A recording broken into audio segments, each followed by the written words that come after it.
What a news day. Republican Indiana Governor Mike Pence basically had no choice but to get on TV yesterday because of the controversy around that so-called religious freedom bill that he signed, which allows discrimination against people based on their sexual orientation. Businesses and municipalities started announcing that they were going to reduce their business in Indiana. Terrible press, just really bad. So Republican Governor Mike Pence comes out and he pretends that the law isn't anti-gay and that he isn't anti-gay, both of which are just pathetic lies. And we have all the information for you. We're going to break it down piece by piece, as I like to say. Here's the first claim Mike Pence made, which is there's nothing in this legislation that is anti-gay or gives people the right to discriminate. What I want to make sure is that it is clear to Hoosiers, which are the people that I serve, and frankly, clear to anyone that would come to visit our state,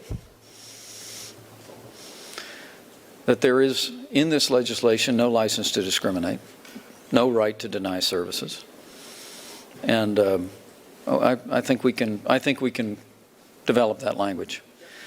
This law does not give anyone a license to discriminate. This law that I signed last week does not give anyone the right to deny services.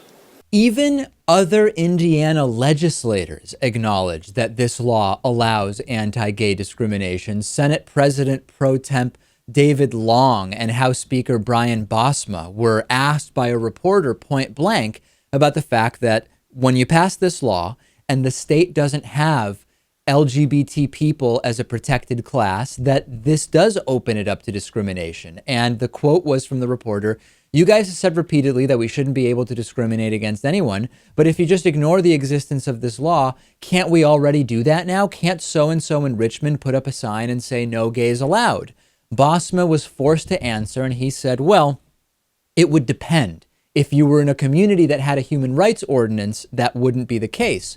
And the reporter logically said, but most of the state doesn't have that, correct? And Bosma reluctantly answered, that's correct. And then an Indiana business publicly announces they will deny service to gay people. The O'Connor family seem like great folks. They own Memories Pizza in Walkerton, Indiana. They say they will not serve gay people. Quote, if a gay couple came in and wanted us to provide pizzas for their wedding, we would have to say no. That's Crystal O'Connor of Memories Pizza.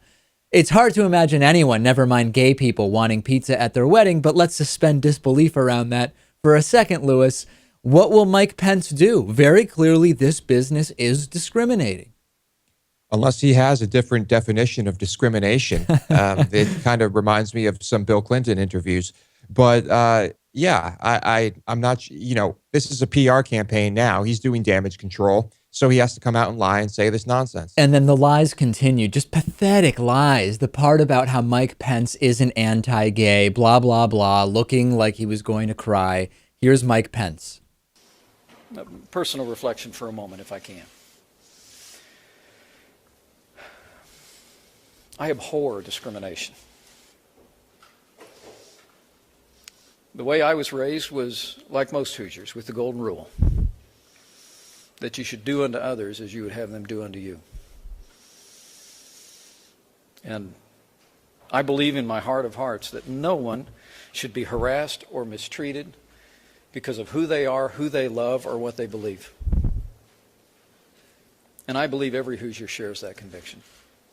Yeah, this is false. Okay, let's go through the list. When Mike Pence signed the bill in question, he was flanked by some of the most anti-gay people in Indiana. Kurt Smith, president of the Indiana Family Institute, who believes homosexuality is harmful to all and that gayness is like having sex with animals, was standing behind Mike Pence clapping as he signed the bill. Eric Miller, the executive director of Advance America, known for spreading the lie that pastors will go to jail if they say mean things about gays, was there. Mike Pence is on video sucking up to this guy. And then Micah Clark, who believes homosexuality is a treatable mental disorder and once shamed a lesbian high school student who wore a tuxedo to prom, was standing there. How much of it weight should we put in the fact that virulent anti-gay bigots were cheering on Mike Pence as he signed this bill into law? Yeah, it's It's very, very obvious. I think if Mike Pence actually abhorred discrimination like he says he does, the bills that would be being passed would be pretty much the opposite of this. But you might say, hold on a second, though, guys. That's guilt by association. What has Mike Pence himself said? Well, let's open up that door. He has said several times that giving gays and lesbians protected status is not part of his agenda. His 2000 campaign website called for the repeal of Don't Ask, Don't Tell, not because Mike Pence thought Don't Ask, Don't Tell was hateful and discriminatory, but because he thought gays should be banned from the military, period. Not just that they should be allowed as long as they don't reveal their homosexuality. And he also said he doesn't want to fund some AIDS programs unless the funding comes with the acceptance of forcing people to pray away the gay. And then in 2010, Mike Pence signed an open letter by the anti-gay hate group Family Research Council, which of course opposed gay marriage and wanted to protect what they called natural marriage. Mike Pence wants you to believe he's not anti-gay. He signs the bill, flanked by some of the biggest anti-gay bigots in Indiana, and he has signed letters by anti-gay hate groups. He is anti-gay, and he is lying to everybody. Seems to be extremely anti-gay.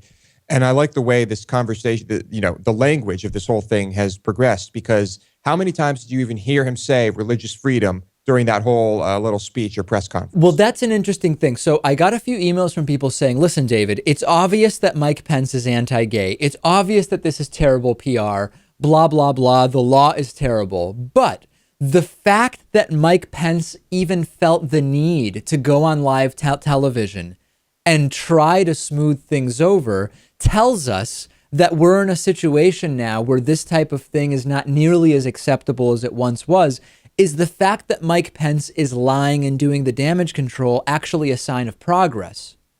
A huge sign of progress. I think that everything has worked. Social media, the outrage, we have applied enough pressure to actually make this happen. That's a good thing.